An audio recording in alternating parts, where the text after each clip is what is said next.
Have you ever wondered why some men seem to navigate the emotional world with an almost supernatural ease, while others are trapped in a never-ending roller coaster of conflict, manipulation, and frustration?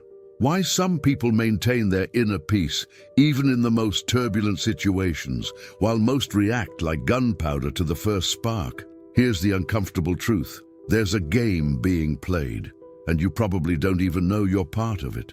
Worse still, you may have been losing for years without realizing it. This isn't about becoming cynical or manipulative. It's about understanding that there are deep psychological dynamics at play in every human interaction, and those who don't understand them are destined to be ruled by them. Today, I'm going to reveal 9 principles that separate the men who control their emotional reality from those who are controlled by it. These are strategies rooted in deep psychology, ancient philosophy, and a brutal understanding of how the human mind truly operates. They're not cheap tricks or manipulation tactics. They're tools of self-mastery that will radically transform the way you interact with the world. If you're tired of feeling like a pawn in other people's emotional games, if you want to finally understand why your best intentions often backfire, and if you're ready for a truth that goes against everything you were taught about relationships, then you're exactly where you need to be. Because what you're about to learn could change your life forever. Have you noticed how some men are always reacting, always justifying themselves, always trying to prove something no one even questioned? It's as if they're trapped in an invisible dance, moving to the rhythm of a song they can't even hear.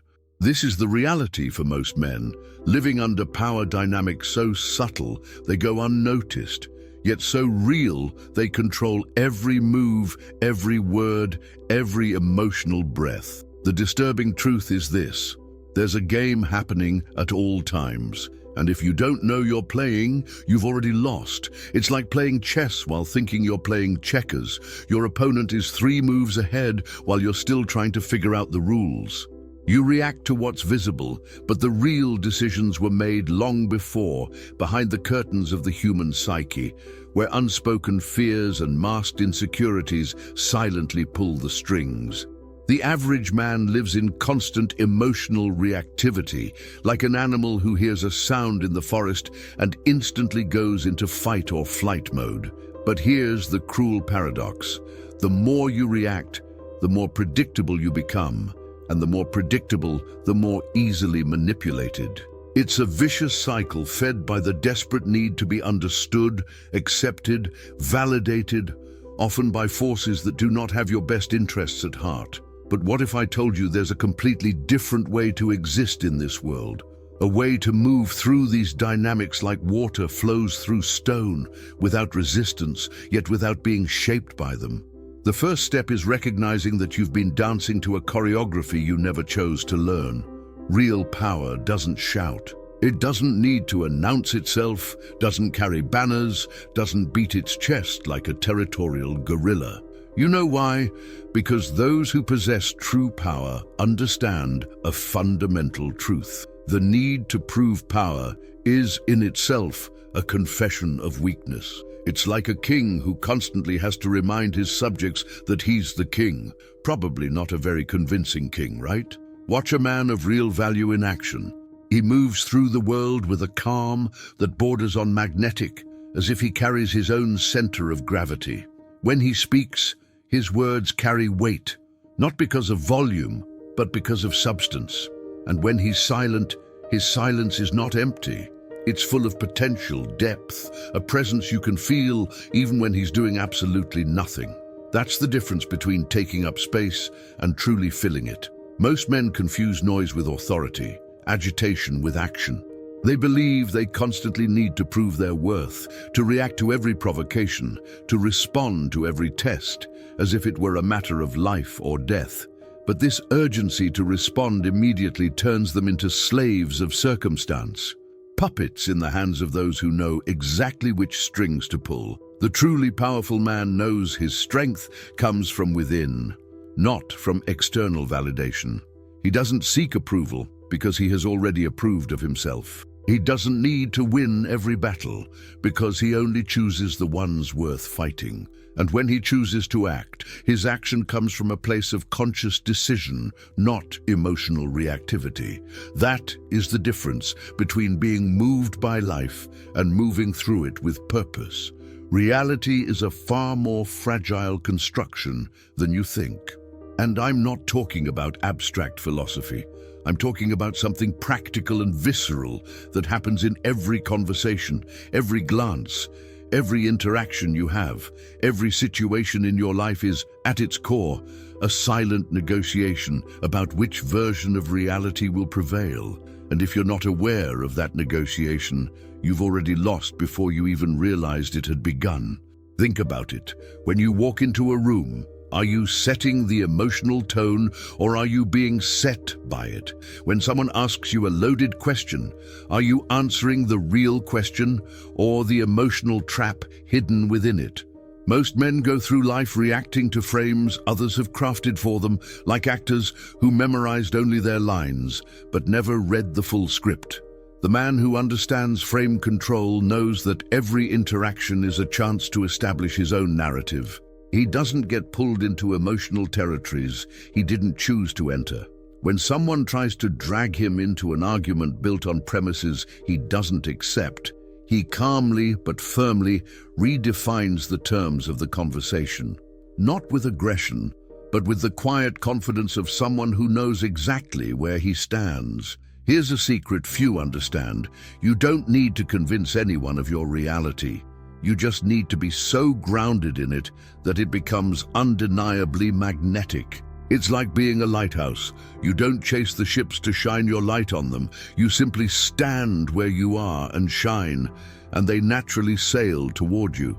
But that requires something most people are unwilling to cultivate. A relationship with yourself so honest, no external interpretation can shake you. Behind every seemingly irrational behavior lies a perfect emotional logic. The problem is that most men try to decode that logic with the wrong tools, like trying to open a lock with a screwdriver. They see the mask and react to the mask without realizing they're missing the entire story unfolding underneath. Often, what you interpret as aggression is really fear in disguise. What looks like manipulation may be a defense mechanism born from years of betrayal and disappointment. That cold, calculated demeanor, it might just be the heart of someone who learned to protect themselves by building walls before others could build bridges. But here's the crucial point. When you react emotionally to the mask, you confirm the very fears that created it in the first place. It's like encountering someone in armor, and instead of asking why they felt the need to wear it, you punch the armor and complain that it's too hard. The strategic man understands that behind every defense lies a vulnerability that was once deeply wounded. He doesn't try to break down those defenses with emotional brute force. He creates an environment so safe that the armor naturally becomes unnecessary. This doesn't mean being passive or tolerating destructive behavior. It means operating from a place of deep understanding, where you can see the wounds behind the behaviors without being controlled by them. When you stop reacting to the masks and start responding to the real person behind them, something almost magical happens. You become one of the few people in the world they feel safe enough to be genuine with.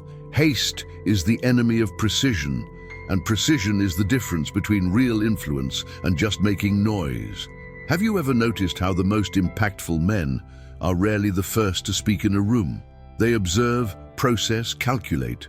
Not because they're slow, but because they understand that information is power. And power, when poorly used, becomes weakness disguised as action. Modern life is designed to keep you in a constant state of reactivity.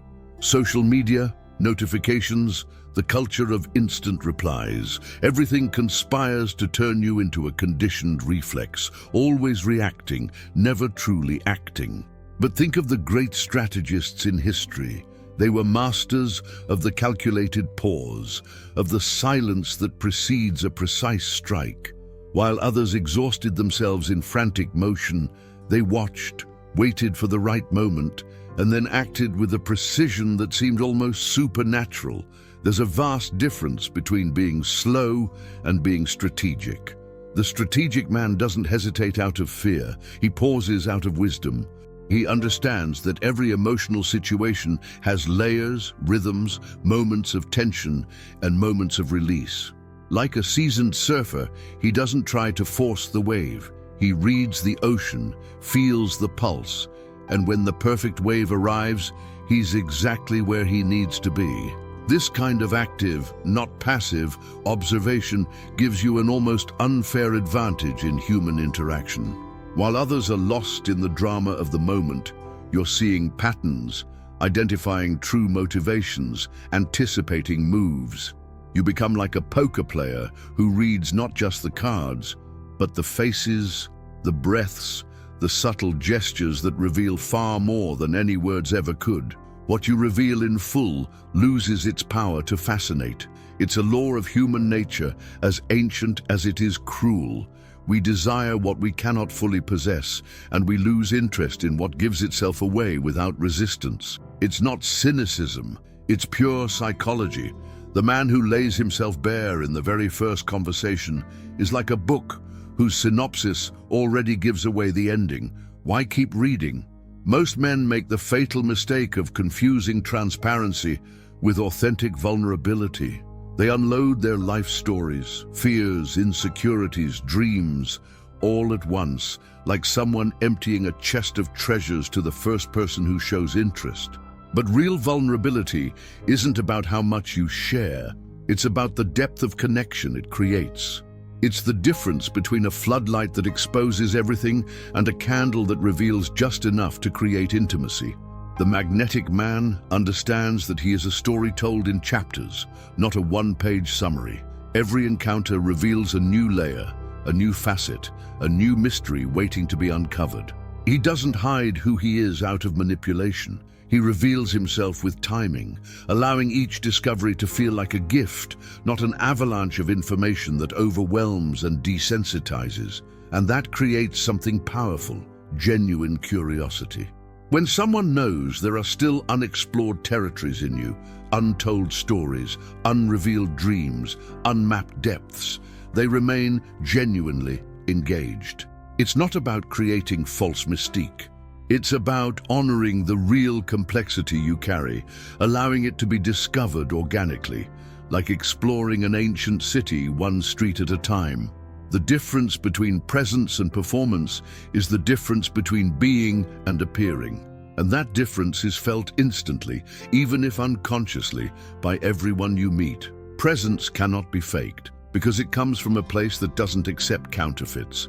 Your genuine relationship with yourself. It's like trying to fake your own breath, technically possible for a few minutes, but unsustainable in the long run. The man who lives in performance is constantly spending energy he doesn't have, trying to sustain a version of himself built solely for external approval. He's like an actor who never steps off stage, exhausted from endlessly maintaining a character even he barely recognizes. Every conversation becomes a test, every silence a threat, every glance an opportunity to fail at playing the role he created for himself. But authentic presence is magnetic in a way performance never can be. When you are truly comfortable in your own skin, when your words flow from a place of inner truth, when you no longer monitor yourself to make sure you're leaving the right impression, you generate a kind of energy people feel before they can even explain it. It's like standing near a campfire. You don't analyze the warmth, you just feel it. This kind of presence is born from years of internal work, from making peace with your contradictions, accepting your imperfections without submitting to them. It's the result of knowing your values so deeply that they become your natural compass, not external rules you have to remember to follow. When you live from this solid center, you no longer need to convince anyone of anything. Your very being becomes the most compelling argument you could ever make. The pressure to mold yourself to others' expectations is as constant and subtle as gravity. You don't even notice it's pulling on you until you've drifted completely out of your own orbit. Everyone has an opinion about who you should be, how you should act, what choices you should make. And the temptation to yield to that pressure is almost irresistible, because our tribal wiring tells us acceptance equals survival. But here's the truth no one tells you.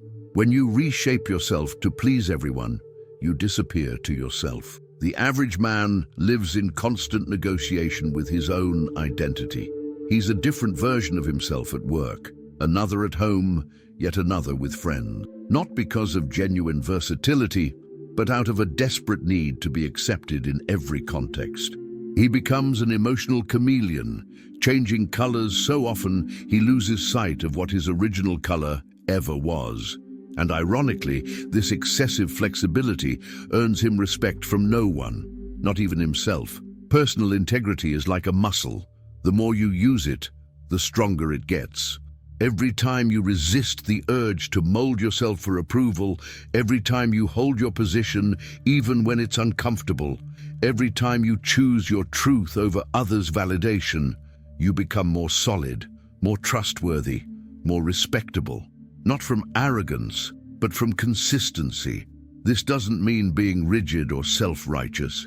It means having a core so steady that you can be flexible on the surface without ever losing your essence.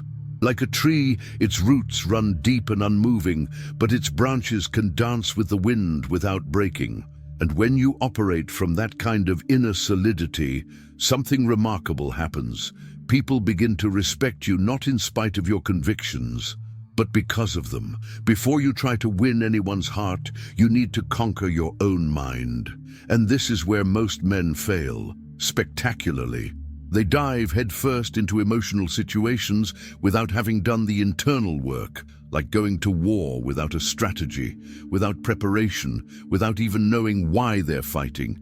And then they wonder why they always end up hurt, confused, manipulated.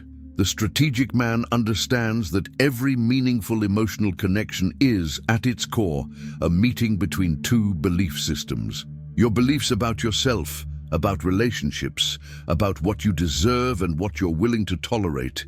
These are the foundations upon which everything else will be built. And if those foundations are weak, cracked, filled with unresolved insecurities, no matter how much energy you pour in, the structure will collapse. That means asking yourself uncomfortable questions before becoming emotionally involved with anyone. What are your non-negotiables? What kind of dynamics are you willing to accept? And which ones will you reject, even if it means being alone?